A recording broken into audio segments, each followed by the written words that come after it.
Elon Musk once laughed at the idea of this company being a real competitor, but today it is the undisputed heavyweight champion of the global EV arena. If you think the rise of the electric car started in a Silicon Valley garage, you've been reading the wrong history books.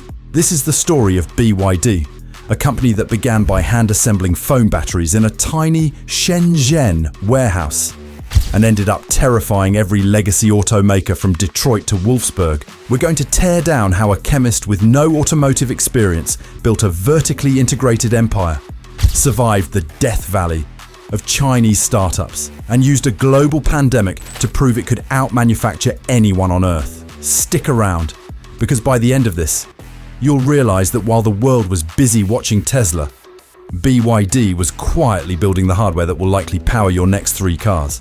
In 1995, a 29-year-old chemist named Wang Chuanfu did something either incredibly brave or deeply delusional. He quit his stable government job, borrowed a few $100,000 from his cousin, and founded Build Your Dreams.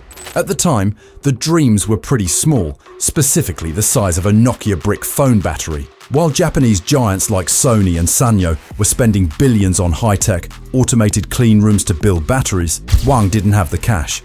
So, he hacked the manufacturing process. He replaced expensive robots with hundreds of human workers and developed a chemical process that allowed lithium-ion batteries to be manufactured at room temperature instead of in costly, climate-controlled dry rooms. It was scrappy, it was manual, and it was brilliant. Within 7 years, it had captured over half of the global mobile phone battery market.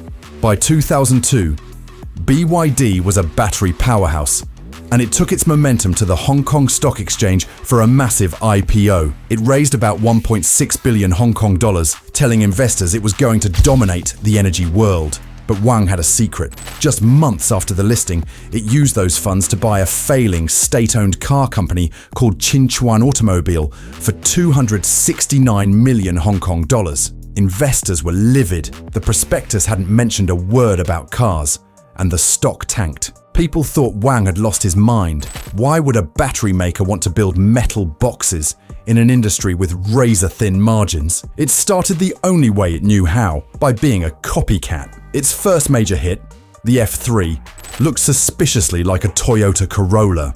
It was cheap, it was basic, and it was powered by a standard internal combustion engine. But this was all a Trojan horse.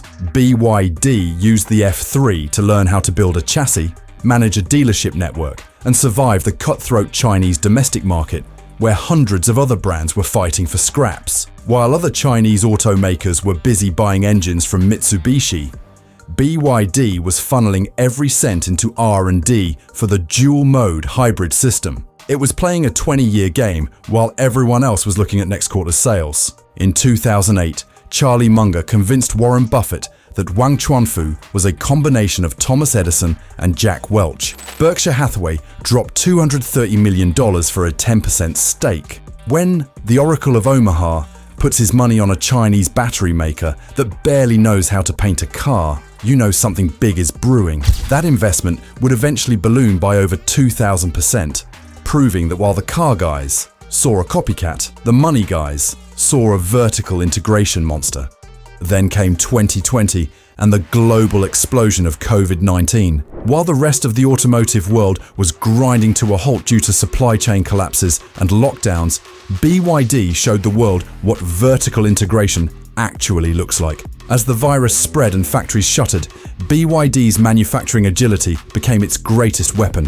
When the world ran out of face masks, Wang Chuanfu didn't just order some. He tasked 3,000 engineers to build mask-making machines from scratch. Within 2 weeks, it was producing 5 million masks a day. It became the largest mask manufacturer in the world overnight, eventually scaling to a staggering 50 million masks daily.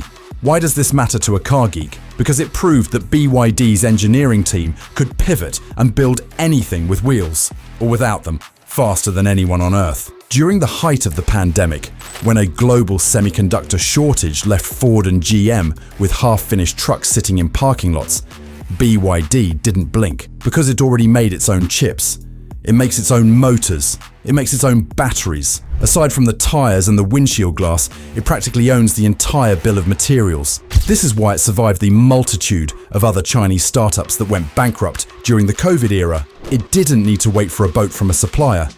It just moved parts from building A to building B. The real turning point, however, was the blade battery. Lithium-ion batteries have a nasty habit of turning into a Roman candle if they get punctured. BYD went back to lithium iron phosphate, or LFP chemistry, which is safer and cheaper, but usually less energy dense. It engineered a cell-to-pack design, where the battery cells themselves act as structural beams for the car's chassis. It famously ran a nail penetration test, where it drove a spike through the battery, while a standard NCM battery exploded into a fireball. The blade battery just sat there, barely breaking a sweat. Suddenly, BYD had a product that was cheaper to make, safer to drive, and lasted longer than anything the West was producing. Now, it is executing its international expansion plan with the precision of a military operation. It isn't just sending cars to Europe and Southeast Asia, it is sending its own massive cargo ships. It literally bought a fleet of roll-on/roll-off vessels to ensure it never has to wait for a shipping slot. BYD has officially transitioned from a budget alternative to a global benchmark. It outpaced Tesla in total electric vehicle production because it understands something Elon doesn't. The average person doesn't want a $100,000 spaceship.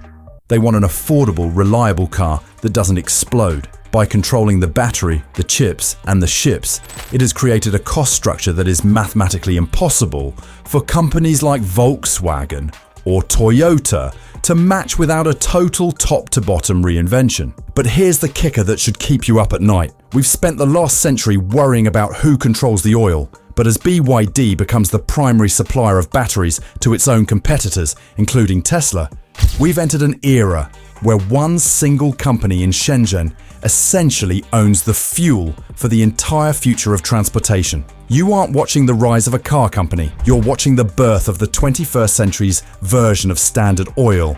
And by the time you realize you're driving a BYD, you probably won't have any other choice.